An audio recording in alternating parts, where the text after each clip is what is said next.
हरे कृष्णा, राधे राधे। आप सबका स्वागत है आपके अपने चैनल राधा कृष्ण लीला में। आप सभी श्रोताओं का दिन शुभ और मंगलमय हो, इसी मंगल कामना के साथ आज के अध्याय का शुभारंभ करती हूँ।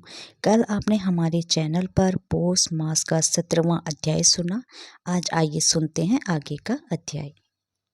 नारद जी बोले, हे तपोनिधि। उसके बाद साक्षात भगवान वाल्मीकि मुनि ने राजा दृढ़धनवा को क्या कहा सो आप कहिए। श्री नारायण बोले, वह राज श्री दृढ़धनवा अपने पूर्व जन्म का वृतांत सुनकर आश्चर्य करता हुआ मुनि श्रेष्ठ वाल्मीकि मुनि से पूछता है। दृढ़धनवा बोला, हे ब्राह्मण, आपके नवीन नवीन सुंदर अमृत के समान वचनों को बारंबार पान करके भी मैं तृप्त नहीं हुआ हूँ, इसलिए पुनः इसके बाद का वृतांत कहिए। वाल्मीकि मुनि बोले, हे जगतपति, इस प्रकार उस ब्राह्मण के विलाप करते समय गर्जना से दशों दिशाओं को गुंजित करता हुआ असमय में होने वाला मेघ आया, पर्वतों को कपाने के समान तीक्ष्ण सर्पों वाला वायु बहने लगा और बिजली अत्यंत चमकती हुई अपनी आवाज से 10 दिशाओं को पूर्ण करती हुई इस तरह एक मास तक वृष्टि हुई जिस जल से पृथ्वी भर गई। परंतु पुत्र शोक रूप अग्निताप से संतप्त वह ब्राह्मण कुछ भी न जान सका, न तो जलपान किया और न ही भोजन किया। केवल हे पुत्र इस प्रकार कहकर विलाप करते हुए ब्राह्मण का उस समय जो मास व्यतीत हुआ वह श्री कृष्णचंद्र का प्रिय पुरुषोत्तम मास था। सो न जानते हुए उस ब्राह्मण को पुरुषोत्तम मास का सेवन हो गया। उस पुरुषोत्तम मास के सेवन से अत्यंत प्रसन्न नूतन मेघ के समान श्याम वर्ण वनमाला से भूषित हरि भगवान स्वयं प्रकट हुए। जगत के नाथ हरि भगवान के प्रकट होने पर मेघ समूह गायब हो गया। उस ब्राह्मण ने पुरुषोत्तम श्री कृष्णचंद्र को देखा। दर्शन होने के साथ ही गोद में लिए हुए पुत्र के शरीर को जमीन पर रखकर स्त्री सहित ब्राह्मण श्री कृष्ण भगवान को दंडवत नमस्कार करता हुआ हाथ जोड़कर श्री कृष्ण भगवान के सामने खड़ा होकर श्री कृष्ण भगवान के हमारे रक्षक हो ऐसा विचार करता हुआ भगवान श्री पुरुषोत्तम की सेवा से प्रसन्न हो अमृत की वृष्टि करने वाले अत्यंत मधुर वाणी से बोले। श्री हरि भगवान बोले, भो भो सुदेव, तुम धन्य हो। इस समय आप भाग्यवान हो। तुम्हारे भाग्य के वर्णन करने में त्रैलोक्य में कौन सामर्थ्य है। हे वत्स, हे तपोधन, जो तुम्हारा होने वाला है उसको हम कहेंगे, तुम सुनो। हे ब्राह्मण, 12,000 वर्ष की आयु वाला पुत्र तुमको होगा। इसके बाद तुमको पुत्र से होने वाले सुख में संदेह नहीं है। हे द्विज आत्म, प्रसन्न मन से मैंने यह पुत्र तुमको दिया है। हमारे पश्चात से होने वाले तुम्हारे पुत्र सुख को देखकर हे द्विज उत्तम देवता, गंधर्व और मनुष्य लोग पुत्र सुख की इच्छा करने वाले होंगे। इस विषय में तुमसे प्राचीन इतिहास में कहूँगा, जिस इतिहास को पहले मार्कंडेय मुनि ने राजा रघु से कहा था। प्रथम कोई श्रेष्ठ मन वाले धर्म नामक मुनीश्वर लोगों को पुत्र रूप मानसिक चिंता से जले हुए देखकर दुखित हुए और अमर पुत्र की इच्छा करके दारुण तप करने लगे। 1000 वर्ष बीत जाने पर धर्म मुनि से देवता लोग बोले, हे मुनीश्वर, तुम्हारे कठिन तप से हम सब प्रसन्न हुए, इसलिए अपने मन के अनुसार श्रेष्ठ वर को मांगो। श्री नारायण बोले, देवताओं के अमृत तुल्य इस वचन को सुनकर उन तपोधन धनु नामक मुनि ने बुद्धिमान और अमर पुत्र को मांगा। उस ब्राह्मण से देवताओं ने कहा कि पृथ्वी में ऐसा पुत्र नहीं है। तब धनुर्मति ने देवताओं से कहा कि अच्छा ऐसा पुत्र दो जिसकी आय की मर्यादा बंधी हो।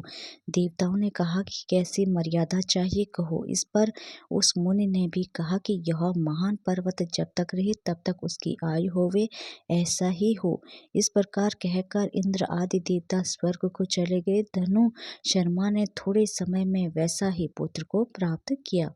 उस मुनि का पुत्र आकाश में चंद्र के समान बढ़ने लगा। 16वें वर्ष के होने पर मुनीश्वर ने पुत्र से कहा कहा, हे वत्स, ये मुनि लोग कभी भी अपमान करने योग्य नहीं है। इस तरह शिक्षा देने पर भी उस पुत्र ने मुनियों का अनादर किया। आयु की मर्यादा के बल से उन्नतम उसने ब्राह्मणों का अपमान किया। किसी समय परम क्रोधी महर्षि नामक मुनि ने विधि से शुभ फल देने वाले सालग्राम शिला का पूजन किया। उसी समय उस बालक ने वहां आकर सालग्राम की शिला को जल्दी से लेकर अपनी चंचलता के कारण हंसता हुआ पूर्ण जल वाले कूप में छोड़ दिया। क्रोध से युक्त दूसरे काल रुद्र के समान महेश मुनि ने उस धनुर्मुनि के पुत्र को शाप दिया कि यह अभी मर जाए, परंतु उसे मृत्यु हुए न देखकर मन में मृत्यु के कारण का ध्यान किया। देवताओं ने इस धनुर्मुनि के पुत्र को निमित्त आयु वाला बनाया। इस तरह चिंता करते हुए महेश मुनि ने लंबी सांस ली, जिससे कहीं कोटि महिष पैदा हो गए और उन महिषों ने पर्वत को टुकड़ा टुकड़ा कर दिया। उसी समय मुनि का अत्यंत दुर्मत लड़का मर गया। धनु मुनि ने अत्यंत दुख से बार बार विलाप किया। बाद अनेक प्रकार विलाप करके पुत्र के शरीर को लेकर पुत्र के दुख से अत्यंत पीड़ित हो चिता की अग्नि में प्रवेश किया। इस प्रकार हठ से पुत्र प्राप्त करने वाले कहीं भी सुख को नहीं पाते हैं। हे तपोधन, गरुड़ जी ने यह जो पुत्र दिया है, इससे संसार में तुम प्रशंसनीय पुत्रवान होंगे। हे अनघ, मैंने प्रसन्न होकर पुरुषोत्तम के महत्म्य से इस पुत्र को चिरस्थायी किया है।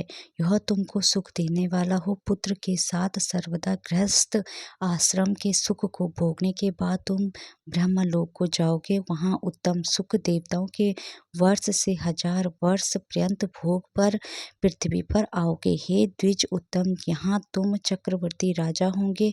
दृढ़ धनवा नाम से प्रसिद्ध तथा सेना सवारी से युक्त हो 10,000 वर्ष पर्यंत पृथ्वी के राजा का सुख भोगोगे। इंद्र के पद से अधिक अखंड बल और ऐश्वर्य होगा। उस समय यह गौतमी स्त्री पटरानी होगी और नित्य पति सेवा में तत्पर और गुण सुंदरी नाम वाली होगी। राजनीति विशारद तुमको 4 पुत्र होंगे और सुंदर मुख वाली महाभागा सुशीला नाम की कन्या होगी।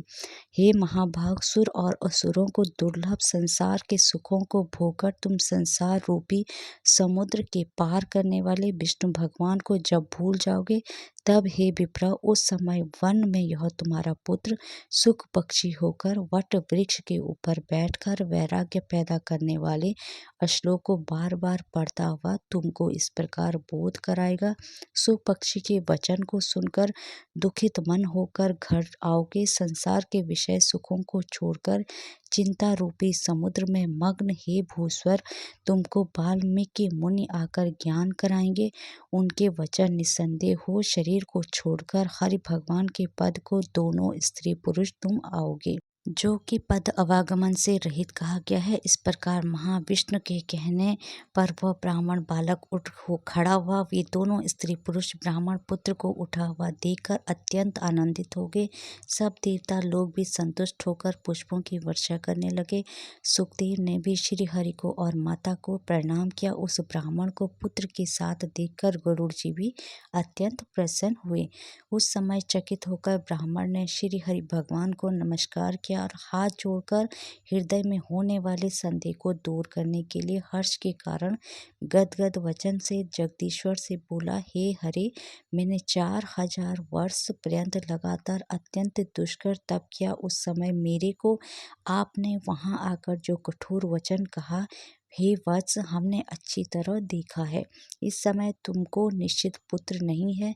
हे हरे, उस वचन का उल्लंघन कर मेरे मृत पुत्र को जीवित करने का कारण क्या है, सो आप कहिए। हरे कृष्णा, राधे राधे। भगवान श्री कृष्ण और राधा रानी की कृपा आप सभी भक्तों पर हमेशा बनी रहे। जय श्री राधे।